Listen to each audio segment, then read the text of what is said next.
For Catholics, and your faith in the Father, the Son, and the Holy Spirit, amen. Dear Lord, we thank you for this wonderful day. We thank you for another opportunity to show up and learn.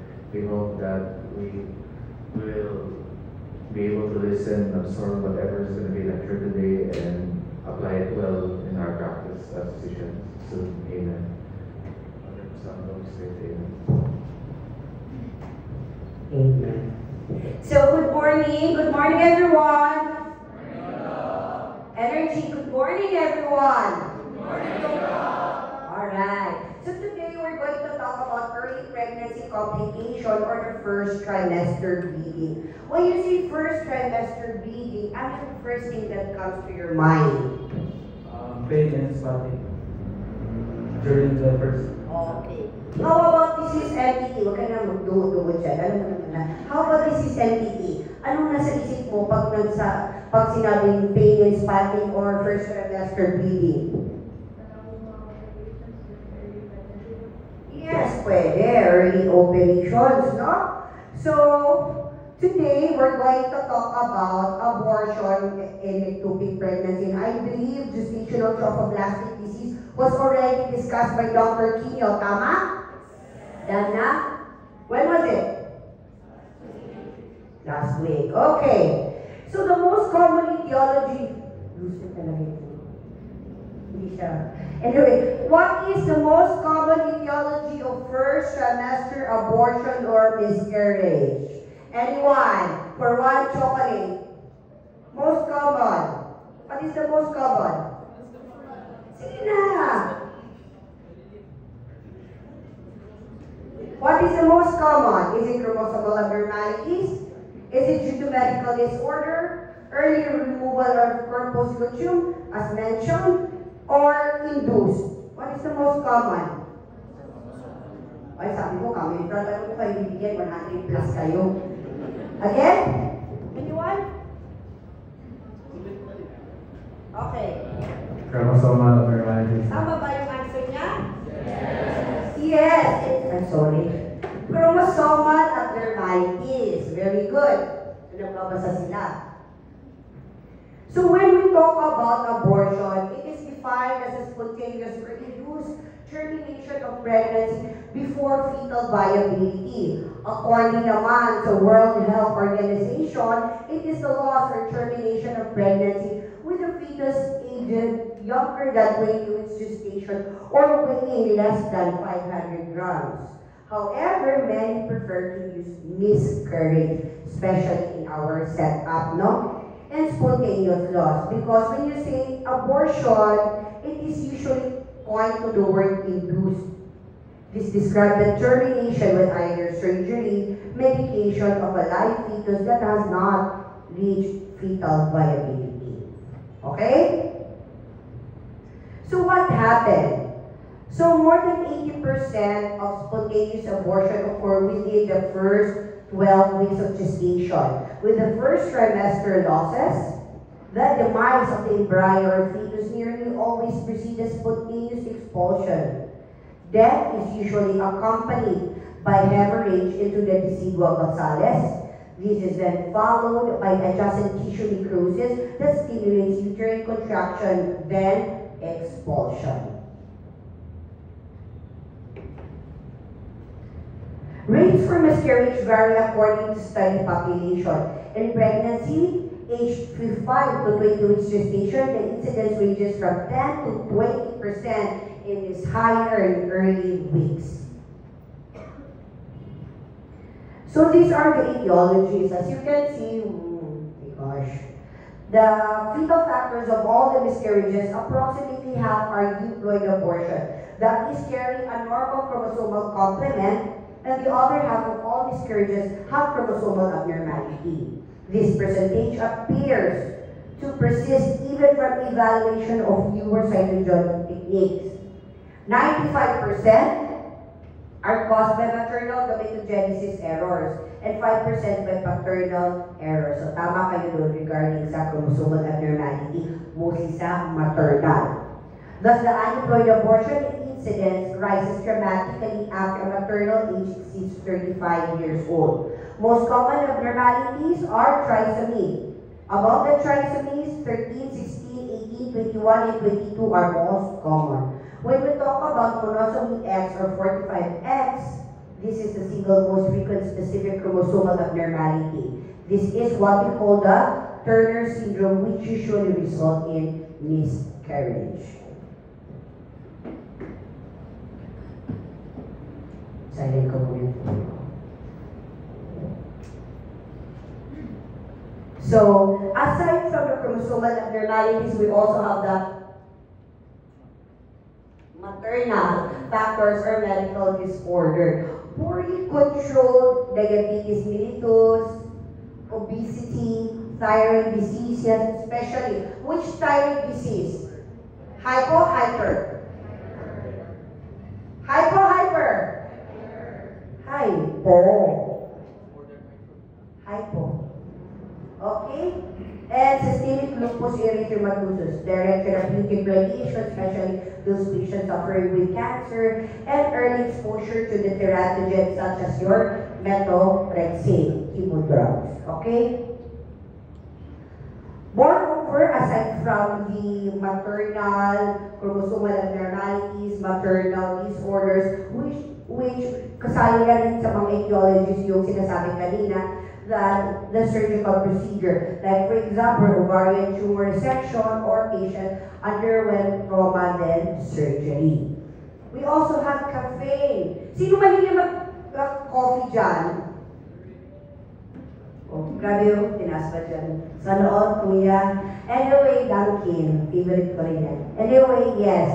Nutrition, especially caffeine. The report lists a heavy intake of approximately 5 cups of coffee per day, which is allowable lang is 8 ounces, 8-ounce cup of coffee, which contains 80 to 100 milligrams of coffee.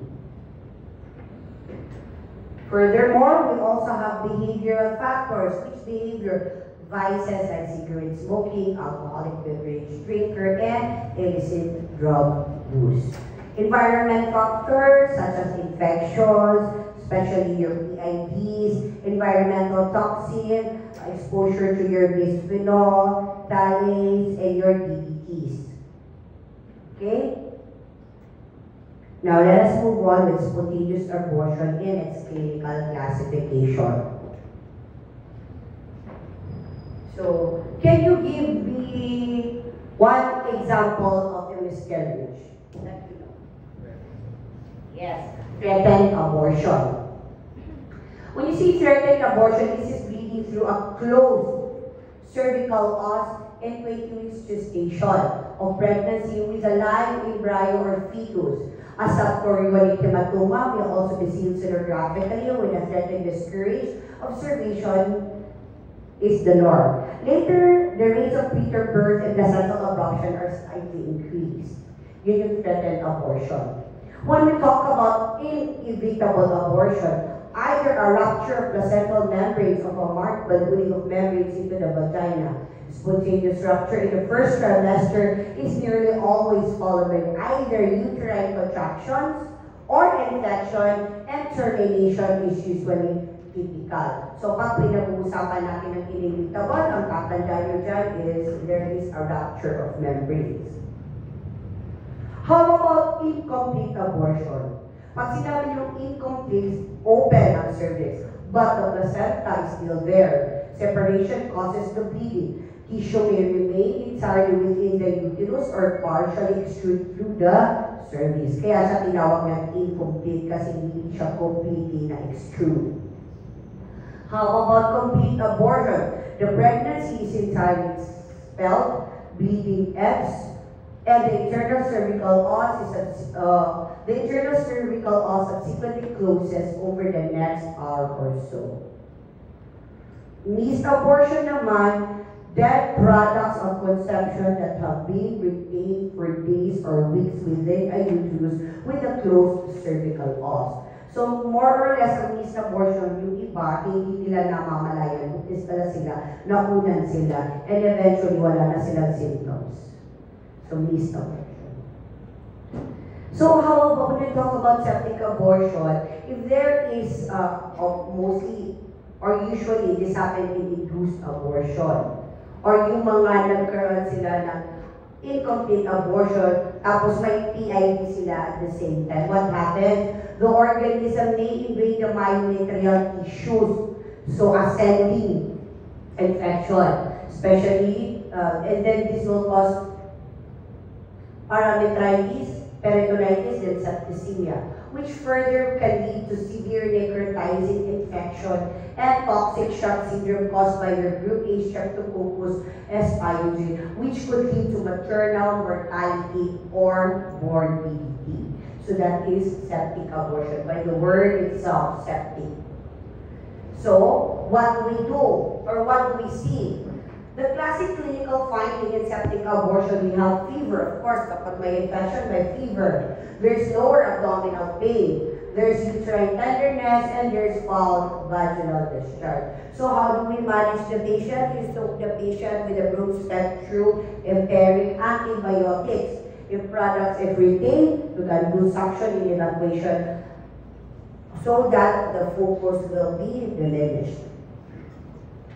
What is the importance of anti-immunoglobulin? This is very important in cases of bleeding of the mother. Kasi aside from the Rh negative na mother, it is also very important, especially in the second pregnancy. So, what happens in an anti-immunoglobulin? Yung mother mo, pag Rh negative siya, yung first na baby, Rh positive, yung mother negative, so mag-iiwan yung bata ng Rh positive. So, magkakaroon siya ng Rh antibodies in pregnancy. So, sa sunod na pregnancy niya, meron siyang antibodies. So, kakalabanin niya yung Rh positive, which will lead to stillbirth or intrauterine fetal demise. So, what do we do? You give 300 micrograms intramuscular dose of anti-immunoglobulins for all gestational ages. So, when we see naman habitual or recurrent abortion, ang dami-dami ng terminologies, no?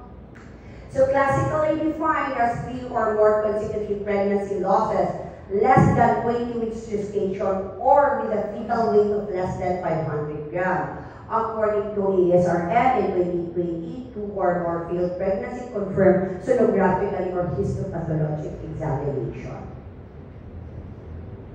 So there are 2 types of habitual or recurrent abortion, the primary and secondary.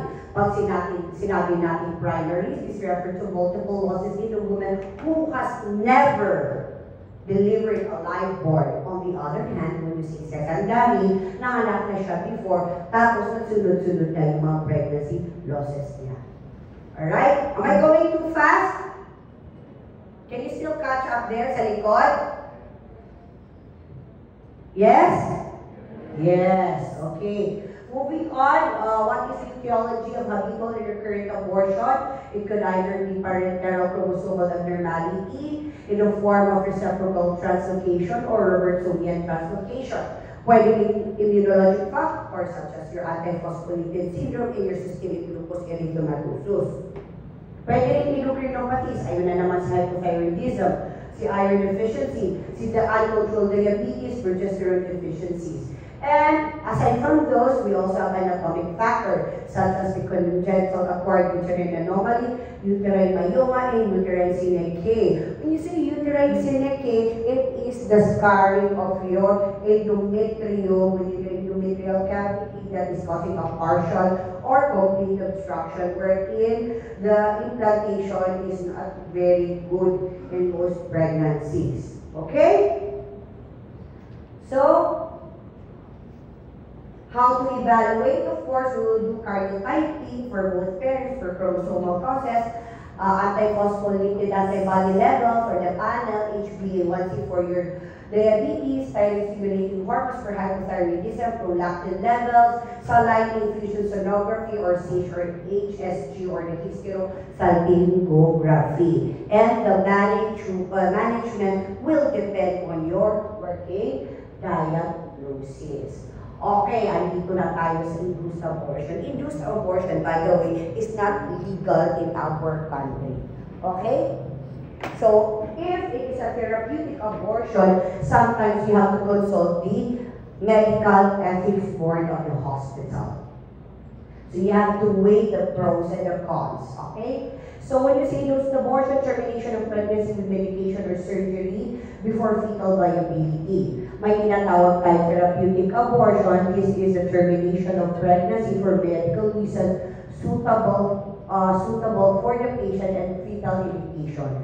Meron din tayong tinatawag na voluntary ba yan? Or elective abortion or voluntary abortion, which describes the interruption of pregnancy before the viability at the request of the woman, but not for any medical reason.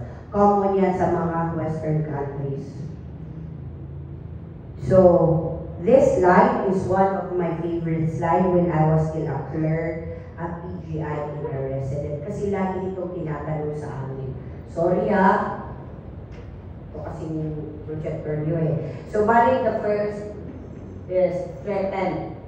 So, sabi ko nga sa threatened miscarriage, close ang cervix, pero yung bag of water is in FFHC is there. The size of the uterus in the age of gestation is equal. It may or may have a bloody show, but definitely there is uterine contraction. So the management will be bed rest and some tocolytic with analgesia.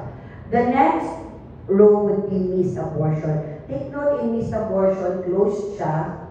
Wala ng bag of water, wala ng FHT. Usually, maliit yung uterine size niya. There may be spotting, but there's no contraction. You can either give medical or surgical, but mostly observe lang natin. Same is true with observation. Same is true with the complete miscarriage, the third column. So, in complete miscarriage, there is bag of water, and there's no bag of water, there's no FHT, maliit din yung uterine size. There may or may not be a bloody show, and then wala rin siyang contraction. Observe lang. The fourth row will be the imminent. Pag sinabi mong imminent, open ang cervix. There's the bag of water, there's the FHT. The uterine size is equal to the age of gestation. There is bloody show, there is uterine contraction. Pag kinumpare mo siya dito sa second to the last na one, which is inevitable, sabi ko, the key word there is the ruptured bag of water. So open ang cervix and there's no bag of water. So both of them show a contraction and a bloody show. Management, yung dalawa, and both imminent and inevitable, await spontaneous expulsion followed by curettage. Usually, ang imminent and inevitable, this happens in the second trimester bleeding. So, pag sinabi naman natin incomplete, the cervix is open, there is no bag of water, there is no FHT, there is a small uterine size, you will see knitted tissues aside from the bloody show, and there may or may not be contraction. What we do curettage. So what are the techniques for the evacuation abortion? We can either do medical management or surgical management. So when you say surgical abortion, the preoperative preparation, especially kapag 1 cm or crucial, we do cervical priming. Cervical priming meaning pahumuko nato iyang cervix or i-prime nato ang cervix for such procedures. We can use either hygroscopic dilators in the form of laminaria, indulaban S, or misoprostol, an off-label gastrointestinal medication. So what do we do in a vacuum aspiration, suction curettage, or suction dilatation curettage?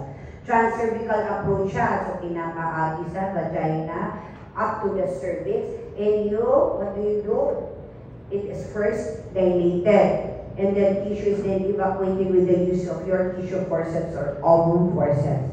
We can either use in electric or manual. Kapag electric vacuum aspiration, there is a rigid cannula which is attached either to an electrical powered vacuum source. Pag manual vacuum aspiration naman, it is a handheld 60 ml syringe with a vacuum source. Medyo malaki siyang syringe tingnan. So, here, dilatation and evacuation. First, napaka-morbid naman ang picture kasi buong si baby.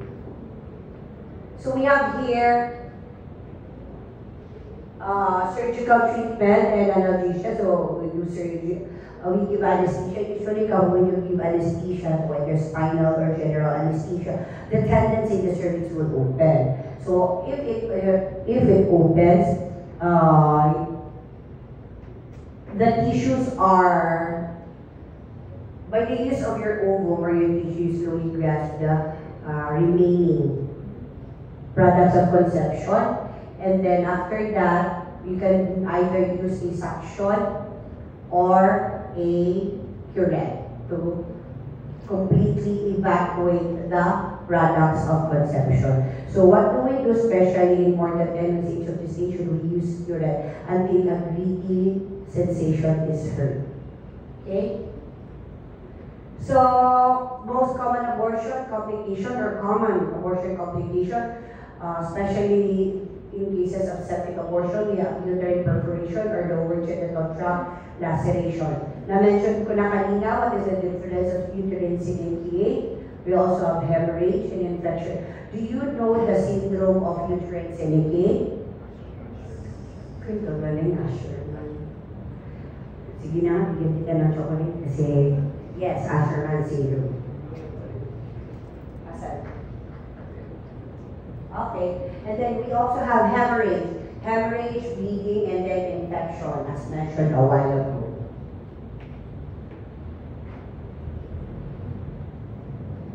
Okay, so we're done with the surgical part. Let's talk about the medication abortion agent use. We have the mifepristone and misoprostol. When we say mifepristone, this augments the uterine contractility by reversing progesterone-induced myometrial quiescence. Misoprostol naman, on the other hand, directly stimulates the myometrium to contract. Other surgical consideration, whether this abortion, this the placenta previa, placenta accreta syndrome, uterine pathology, and second trimester pregnancy. So sa placenta previa, yung delectation and evacuation is preferred quickly because take note, in your placenta previa, the placenta is near or covering the os. So pag nag-dilate ang cervix, mag-bleed yan. So kailangan mabilis ka. Both for uterine contraction and for your surgical evacuation. Pag placenta accreta, siguro dikit na dikit yung placenta, it's about time you do a quick surgery by the form of hysterectomy. And then uterine pathology such as your myoma. Pwede ka mag-hysterectomy. In second trimester pregnancy, the desire of sterilization following evacuation, contracted uterine Footloose will lie lower and any lateral incision must be placed to allow fallopian tube access.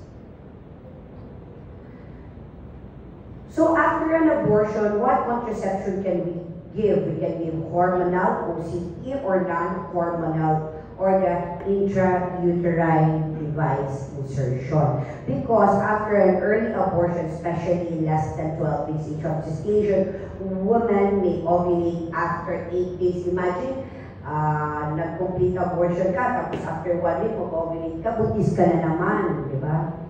So, but the average is usually 3 weeks. Question. Before we proceed to second trimester abortion.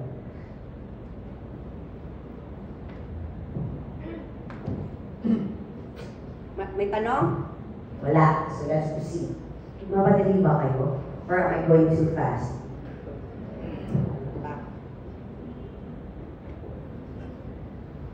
So when we talk about second trimester abortion, the time span that defines a mid-trimester fetal loss extends from the end of the first trimester. What is the end of first trimester? What weeks? Anyone?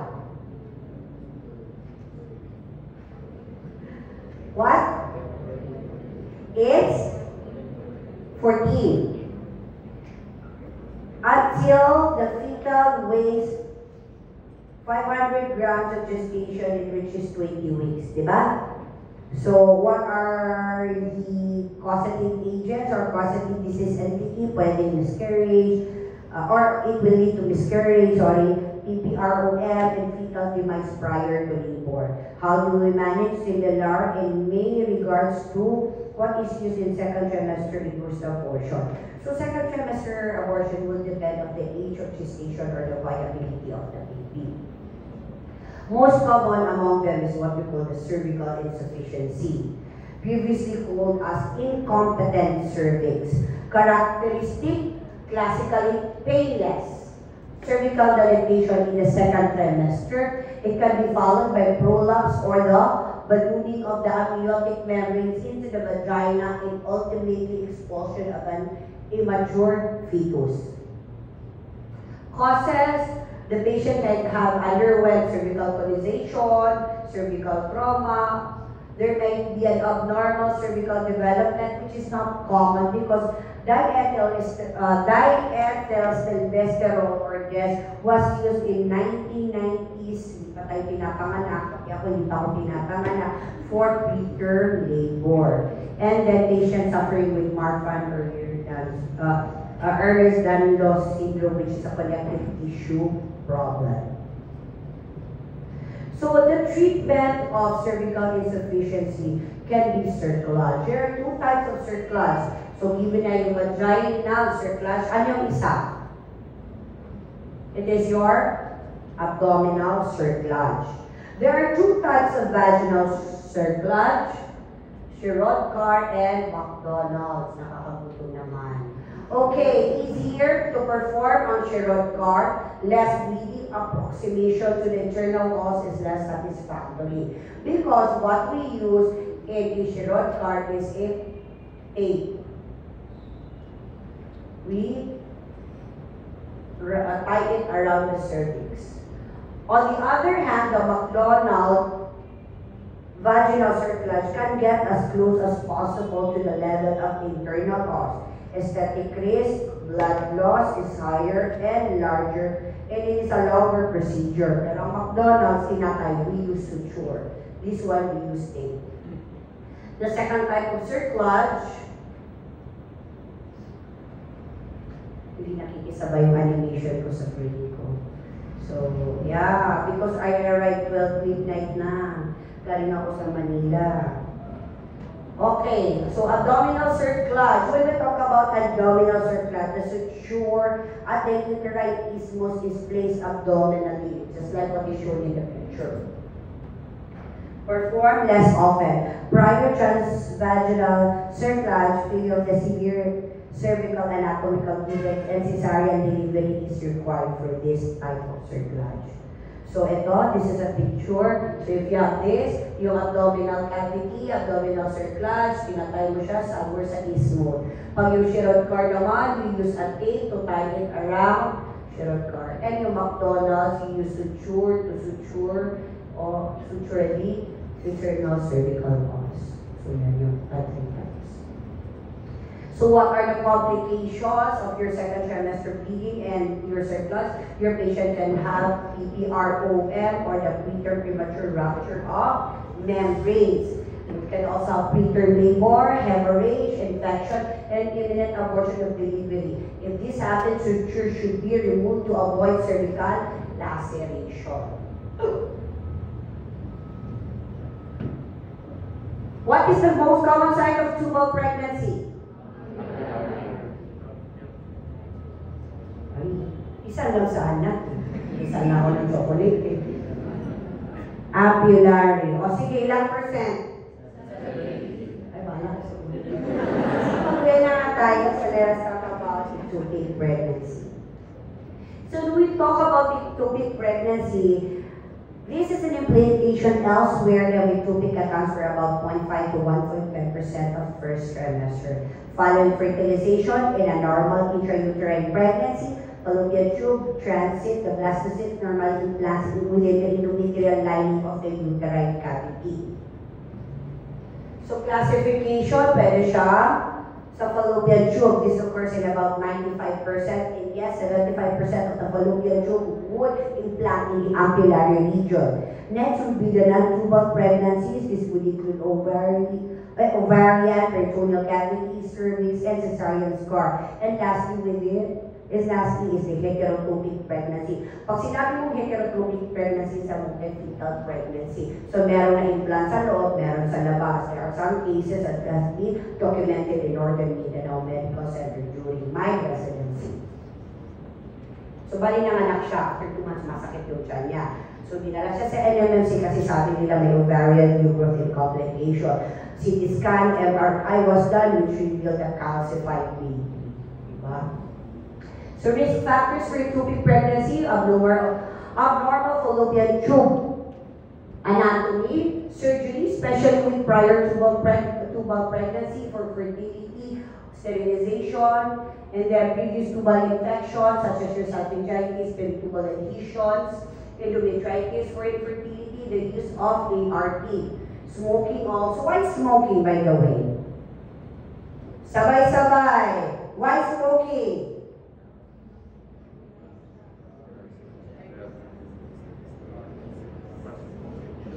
Anyone?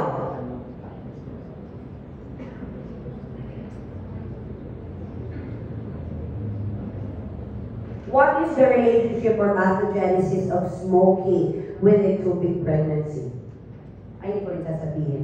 And then we have also contraception. Why contraception?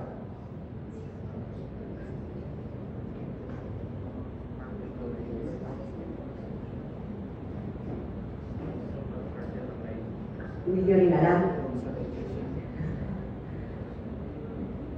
So smoking, by the way, what's with smoking? What's with nicotine?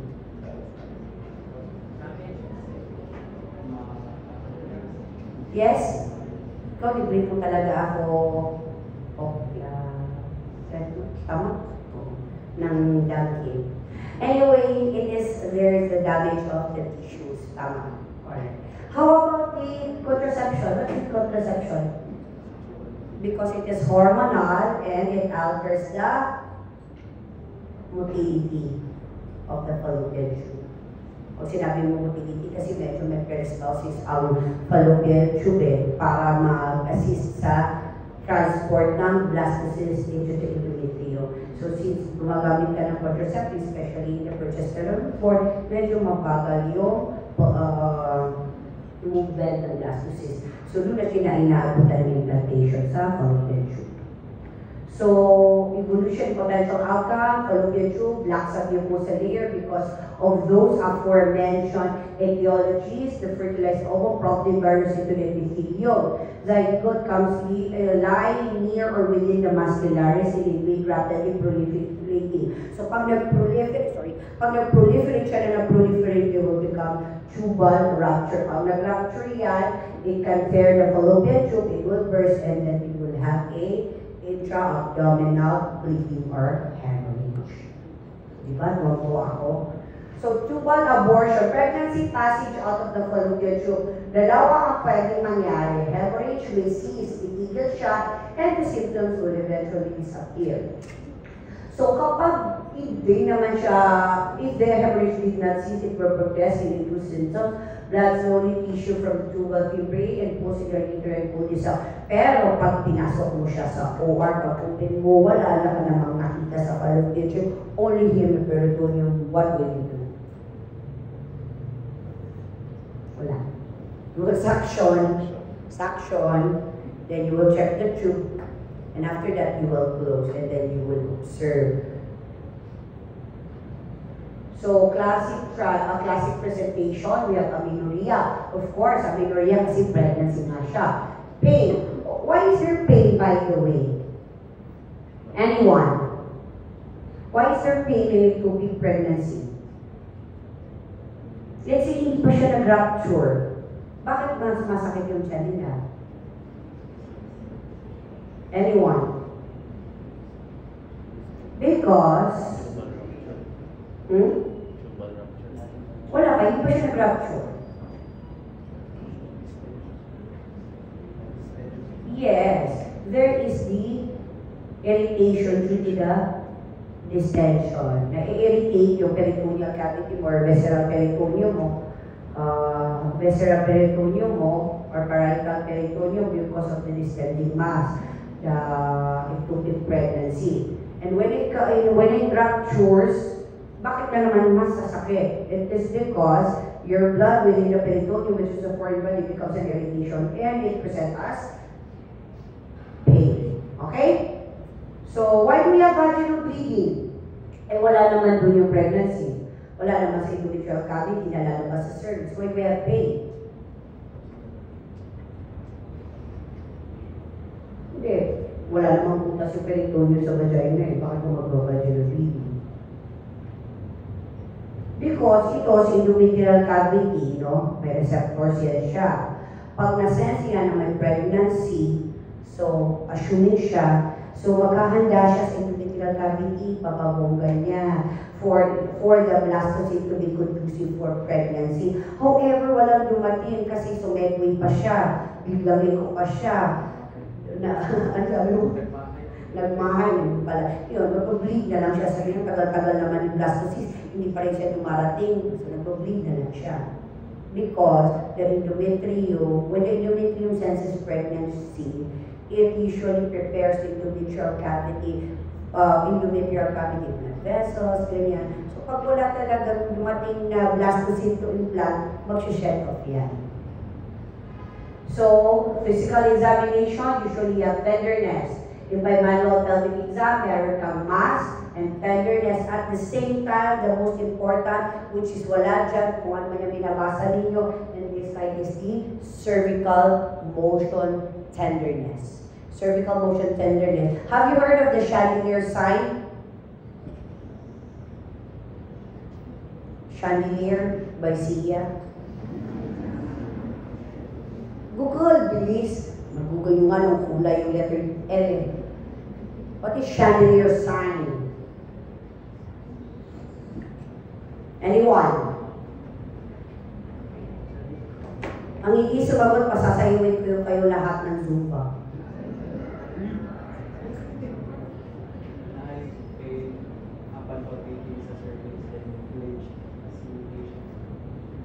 Nakahiga yung patient ninyo or naka-dorsal-dichotomy, you do your bimanual pelvic exam. When you try to stimulate your cervix according to them, mutingala ang patient, wala siya chandelier. So that's why chandelier sign. It's really true.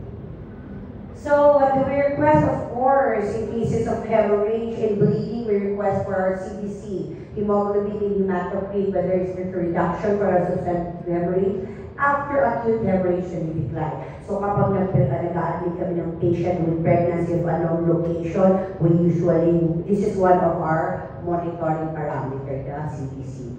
Meron din ng leukocytosis, it may reach up to, it may reach up to 330,000, and we also have our residual cast. Ito yung sinasabi kong gina-prepare o piniprepare ng endometrial cavity. The endometrial is ilalabas din niya eventually. Pag nilabas yan, sometimes pinagkakamalan niya ng miscarriage. Hindi pala.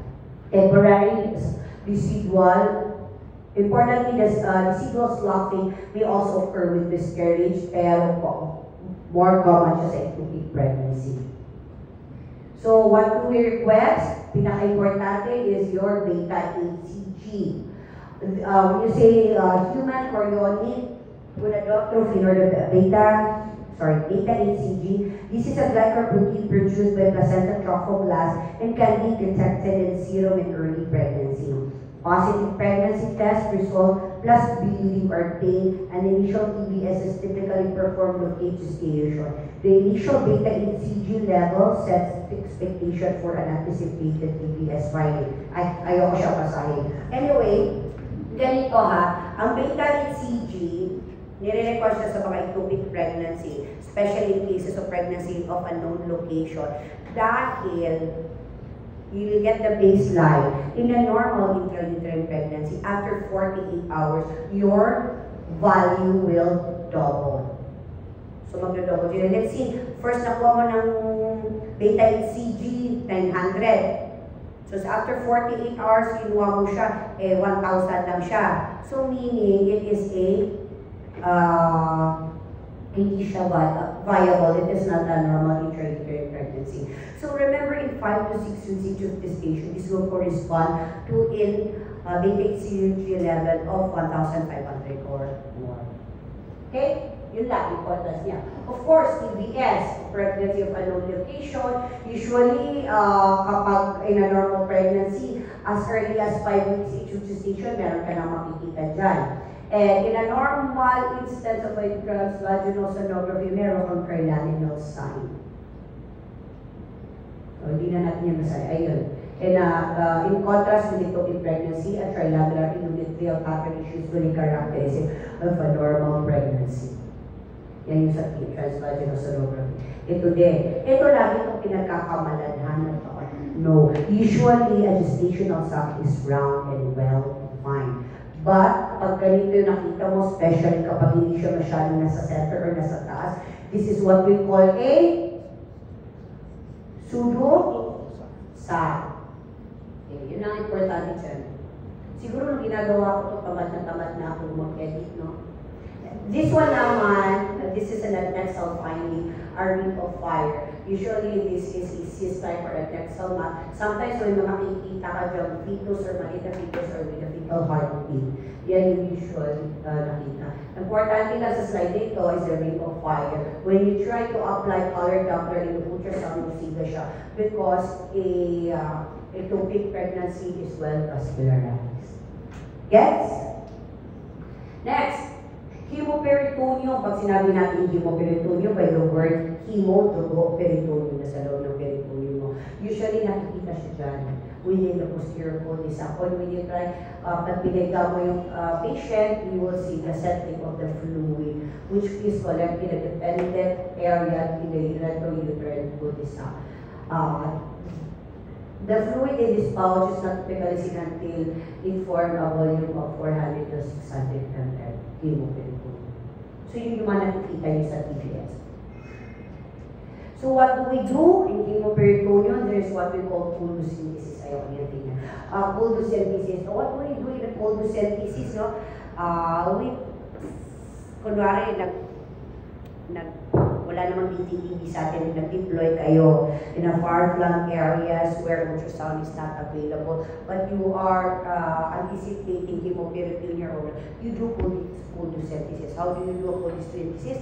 So you let the mother lie in a dorsolaterotomy position, and then you get a pinaculum or ovum forceps or ALICE, and then you try to clamp it in the posterior lip of your cervix, and then tilt it upward sa symphysis pubis, and you will see the posterior area of your vaginal fornix, and dyan kayo tutusok using an 18-gauge needle to aspirate for any blood. So when you say that the hemoperitoneum is hemoperitoneum at hindi kayo nakatama ng blood vessel, when you aspirated at this 10 ml of non-clotting blood. Paano mo masabing non-clotting blood? So you put it in a specimen bottle, let us settle that, let's say 5 to 10 minutes, and then pag ganyan mo, it's still non-clotted. Non-clotted is hemoperitoneum. Bakit non-clotting siya? Because in cases of hemoperitoneum or bleeding intra-abdominally, na-consume up na lahat ng mga coagulating factors mo, wala na siyang ikaplan. Okay? Yun yung logic niya. Understood? Everyone? At the back? Okay.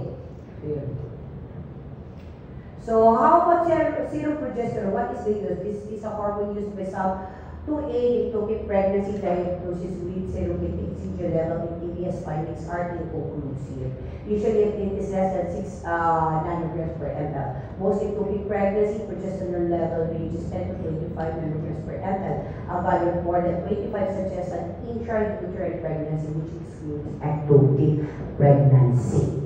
Okay? So, yun lang. So, kung ako, patient came in with vaginal stopping, hypogastric pain, yung patient, tapos may ano first, tapos siya sa clinic, ano first i-request mo? So, may amenorrhea siya, so magpapa-pregnancy test ako, kung positive siya. So, after that, next, our request for TBS. Tingnan ko, para wala akong nakita sa TBS. So, ipapasirum DTHCG ko siya, tsaka ipapaprogesterone ko siya. So, I'll have my basal din. After 48 hours, ipapacheck ko ulit if tumaas ba siya sa discriminatory zone or will it double or paano nakita na ba sa TBS. So what is the role of diagnostic or endometrial sampling? Residual reaction or the residual cast. If it lacks chorionic villi, confirmed by ENC, and then you can do your methotrexate treatment, especially in cases of abdominal pregnancies. Okay? So, diagnostic laparoscopy, it is the gold standard, of course, because when you do your laparoscopy, you will be able to see what's within the abdomen. And if you see a ruptured ectopic pregnancy or an ectopic pregnancy, you can go directly with the treatment, which is the surgical removal of the products of conception. So how do we manage medically? We can give methotrexate. This is a folic acid antagonist. This is highly effective against rapidly proliferating trophoblasts. The mode of action of your methotrexate, it divides on the dihydrofolate reductase, blocking the reduction of the dihydrofolate to tetrahydrofolate, which is an active form of folic acid. So the purine and pyrimidine production resulted, arrest DNA and RNA, and then protein synthesis. And importante, pumasa tayo lahat sa pharma. Okay?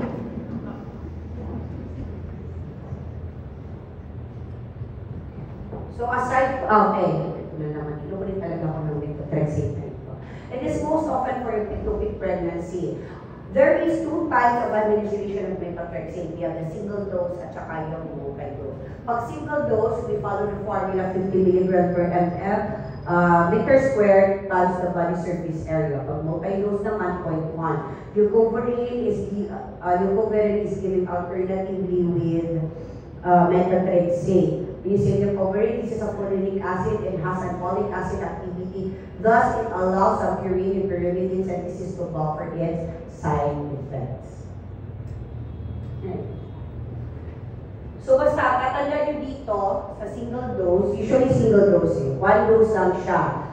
Ano siya, ibibigay 50 mg times PSA sa day 1. So, dapat meron kang baseline prior to giving your methotrexate. Tapos, after giving it, you get the serum HCG level on day 4 and day 7. Take note, there should be a decline by 15% or more between day 4 or day 7. Because pag hindi yan siya nag-decline, you will have to give another dose. And then, pag nag-decline naman siya, less than 15%, weekly diet surveillance until it becomes negative. Sa multi-dose naman, if you 1 mg per kilogram, day 2, 3, 5, and 7. Tapos so yung Leucovorin 0.5 mg into day 2, 4, and 6. How do you monitor? Days 1, the baseline, and then repeat mo sa 3rd, 5, and 7. So kailangan again, yung serobated HCG mo should go down as low as 15%. Okay? So, who are qualified for medical management of ectopic pregnancies? Patient selection. The patient should be asymptomatic, motivated, and compliant, especially with your monitoring. So, aside from that, kailangan din yung serum beta HCG is less than 5,000, and then the small ectopic pregnancy of less than 3.5, and there should be an absent fetal cardiac activity. So let us go on with the surgical management. There is what we call a sulfingectomy. Pag sinabi mong sulfingectomy, tanggal lahat ang fallopian tube from the uterotubal junction to the fibrin. Sulfingectomy. Basahin nyo na lang yan. Alam ko may copy kayo dyan. Kasi ilang beses ko din na lecture. Sulfingostomy. Pag sinabi mo namang sulfingostomy dahil may letter S siya, walang suture kasi kinuha na ng word sa sulfingostomy. So left hand suture. Wala ka nang isusuture. Hindi ka na makakagamit ng suture kasi yung letter S nandiyan na sa word na sulfingostomy. Yun lang. So what happens here? You do an incision in the anti-mesenteric border. You evacuate the products of conception by the use of a saline, high pressure, and then you try to evacuate by using a open forceps or maliit na mga forceps, and then you left the incision to heal without being sutured. Sulfingotomy naman same principle except that it is being sutured. It is more common. A repeat ectopic pregnancy is more common in sulfingotomy. So what do we do in a persistent trophoblast? Kasi nag-methotrexate tayo or yung surfingostomy tayo, surfingotomy. What we do, there's rare incidents that we can do self-injectable for this. Or pwede tayo mag-add ng another methotrexate and then we monitor again. Expected management, of course, mga cases of tubal pregnancies, we can do expected management.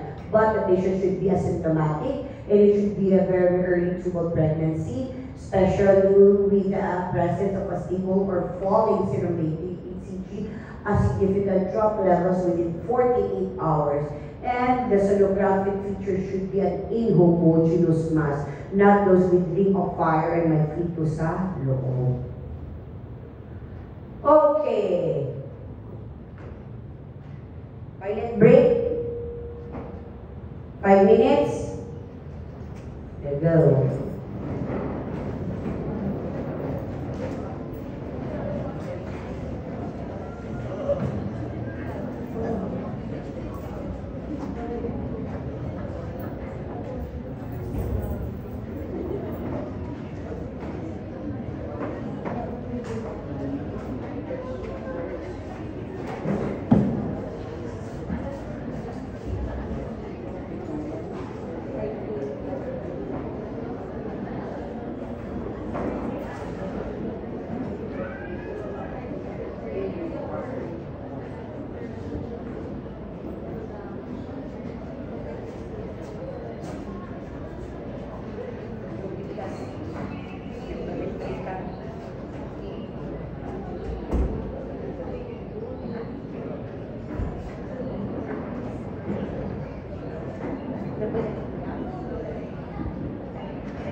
Happy birthday to you.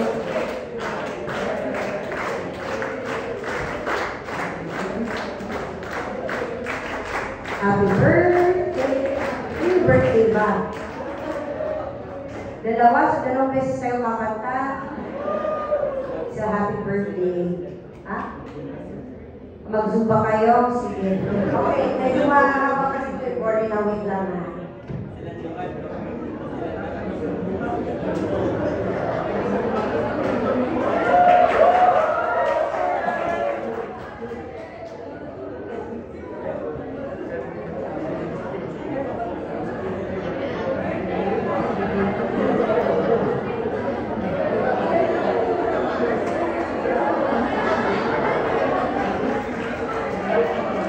Everybody stand up.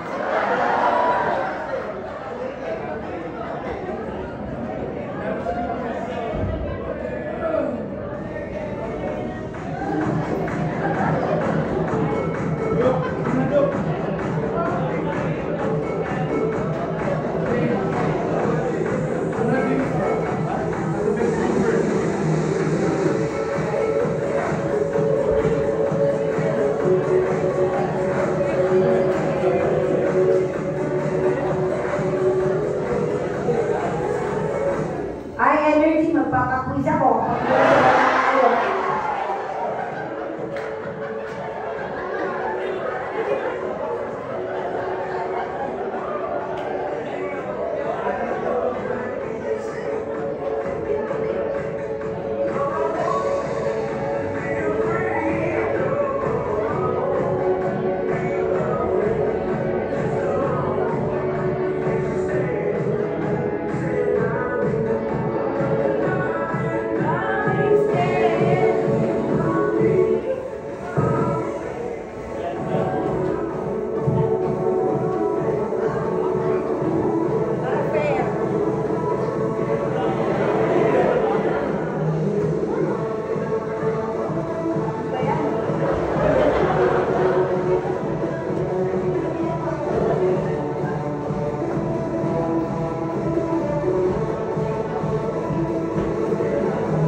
pinapasayo ko lang kayo.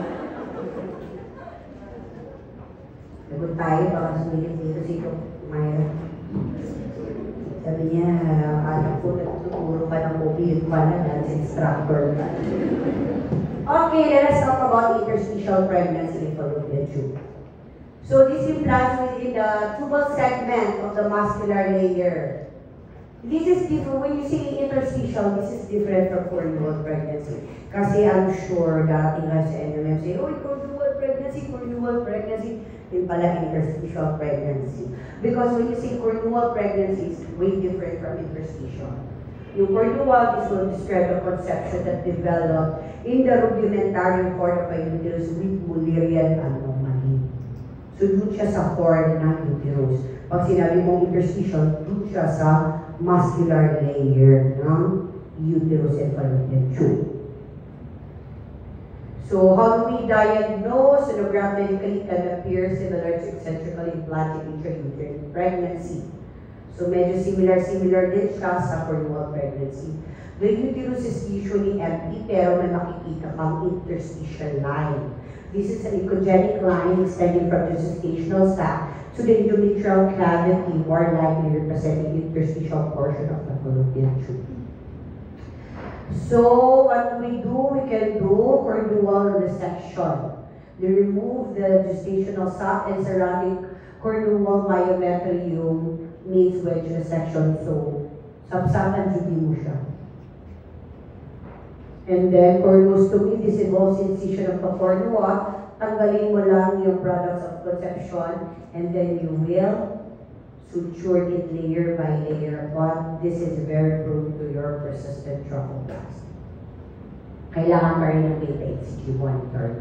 Next is the abdominal pregnancy. This is rare ectopic pregnancy, but it's not that rare nowadays. I don't know why, due to the increasing incidence of infection.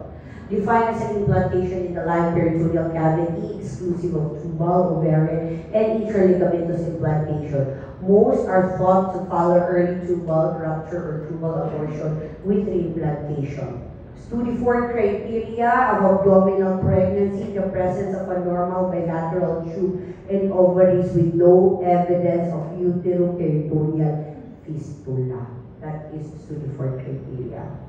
So clinically, symptoms may be absent or vague. They may feel fetal positions, may be palpated, and then cervix is usually displaced. Maternal serum alpha-fetoprotein aside the HCG's level. So what do you see in abdominal pregnancy? The fetus or placenta is eccentrically positioned within the pelvis or separate from the uterus. Lack of myometrium between the fetus and the maternal anterior abdominal wall or bladder. Bowel loop surrounding gestational sac.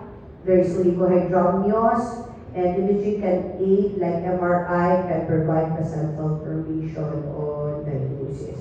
How do we manage? That depends on the gestational age. Ang pinaka-late na napaanak ko during my residency days na abdominal pregnancy, if I'm not mistaken, is 30 weeks age of gestation, which eventually died. Inuwi nila yung baby. Conservative expected management carries maternal risk for sudden and dangerous hemorrhage.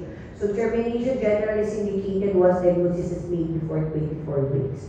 So what is the objective ng surgery? Delivery of the fetus, and assess the placental implantation without provoking hemorrhage.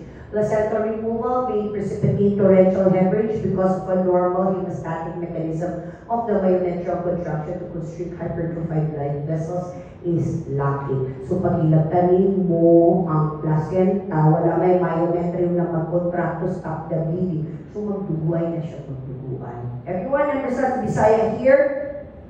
Alright. So, yun. Leaving the placenta, it will decrease the chance of immediate life-threatening hemorrhage. Placental embolization will play a role prior to the fetal extraction with your friendly radiologist, interventional radiologist. You can do that. However, when you leave the placenta, it can form abscess, adhesion, intestinal ureteral obstruction, it will be reset.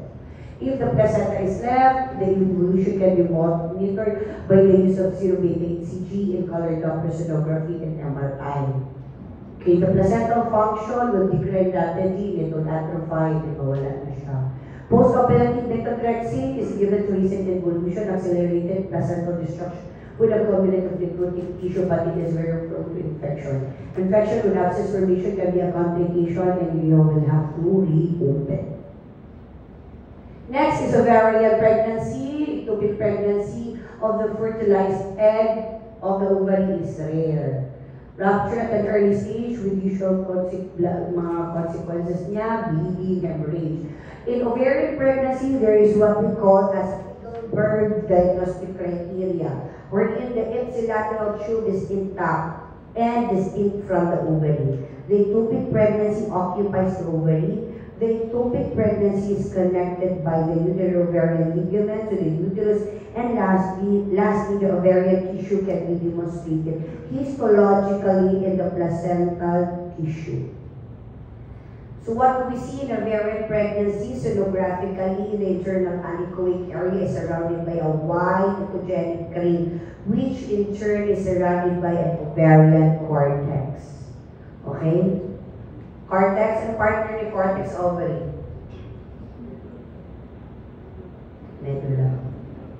So management, we can do surgical in the form of ovarian wedge resection or cystectomy, whether larger lesion requires oophorectomy. Next type of ectopic pregnancy is the cervical pregnancy. Rare. Risk factors include assisted reproductive fertilization or prior uterine curettage. The criteria is what we call the Rubin's criteria.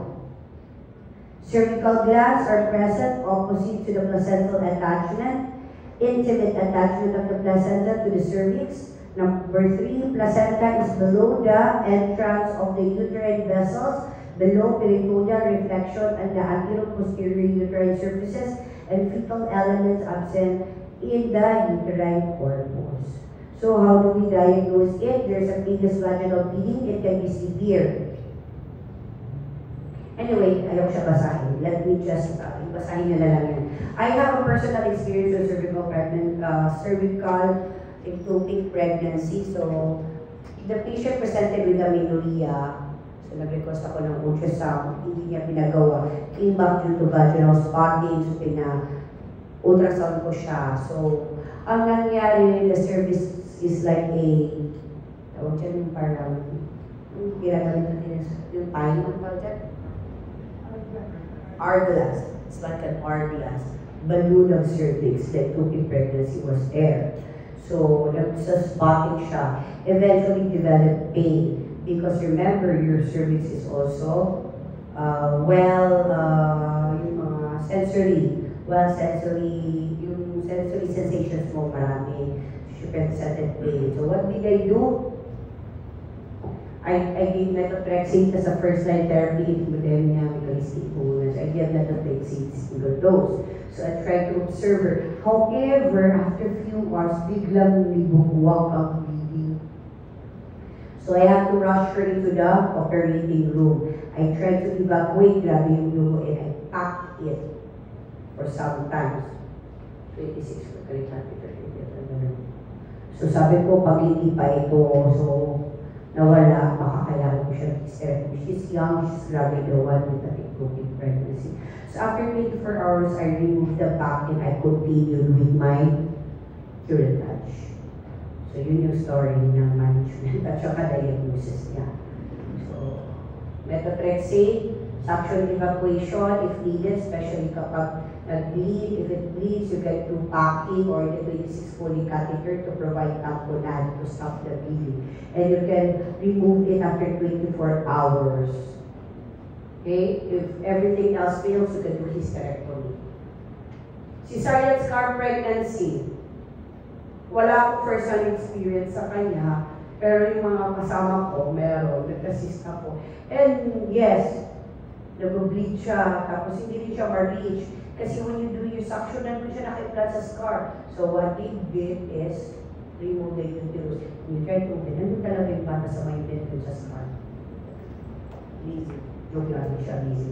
So, the sonographic criteria is called Gooden's criteria. There's no evidence of pregnancy in the uterine cavity or within the cervical canal. There is a presence of gestational sac growing and developing in the anterior uterine wall and the defect in the myometrial tissues between the gestational sac and the bladder wall. So gestational age dependent, you can give methotrexate, you can do curettage and preserving resection of if completed family size, you can do hysterectomy. Ito yung sinasabi ko na case ng friend ko. We were both third year, pero hindi ako yung anchoring. Heterotropic pregnancy. What happened is, nanganak siya after 2 months, masakit yung child niya. On workup, CT scan, MRI, there is a calcified baby in the abdomen. This is a pairing of intrauterine pregnancy with topically located pregnancy, which is rare. Most common dyad is intrauterine pregnancy and ambulatory tubal pregnancy. So the initial clinical symptoms usually reflect from the ectopic pregnancy. Because of intrauterine pregnancy seen sonographically, the ectopic pregnancy may not be visualized. Rates of rupture are high in ectopic pregnancy. Okay, so if patient wishing to preserve the intrauterine pregnancy, treatment of ectopic pregnancy is surgical. So tanggalin mo yung ectopic pregnancy before your mother becomes morbid. Those with significant bleeding, medical step to disrupt ectopic pregnancy typically involve gestational sac, injection of your KCL or hypersmolar glucose, followed by later aspiration and evacuation of ectopic pregnancy. So, question, anyone, please come in front, do not, para maubos yung chocolate ko. What is the serologic criteria for ovarian pregnancy? Anyone, come in front. Close all your notes, close all your laptops. Anyone, come in front. Patapos na tayo. Anyone? What is the serologic criteria for, yes, ayun no.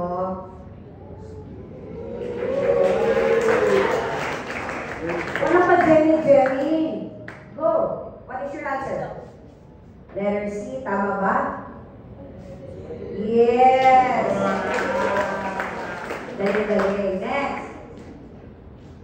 What is the serologic criteria for abdominal pregnancy? Anyone? So, syempre, hindi na letter C, di ba? Sige na, anyone? Please come in front. O hindi talaga sila sa akin nakinig. Anyone? For 2 chocolates. Kasi ubusin natin to eh. 2 chocolates. What letter? Letter? Tama ba? Para sa dalawang tsokolate ng buhay ni Sir. 24. Get 2. Next. Sonologic criteria for cervical pregnancy.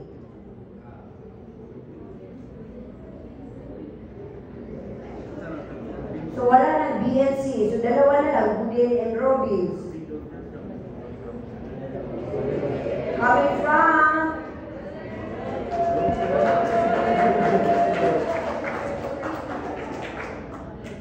letter D ba? Tama ba? Yes, you get 2.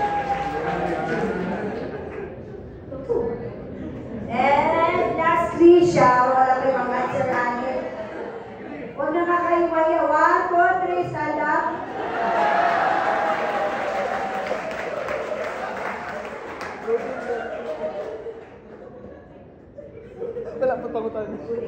Thank you very much.